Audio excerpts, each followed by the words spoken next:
সদস্য জাকারিয়া আহমেদ।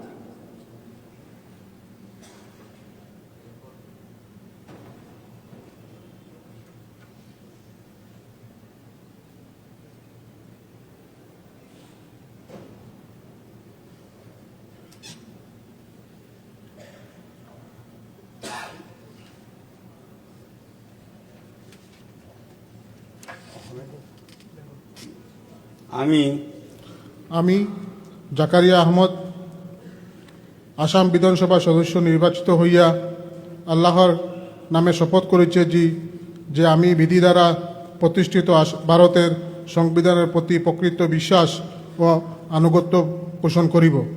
আমি ভারতের সার্বভৌমত্ব ও সংহতি রক্ষা করিয়া চলিব এবং যে কর্তব্যভার আমি গ্রহণ করিতে চলিয়াছি তাহা বিশ্বস্তভাবে নির্বাহ করিব।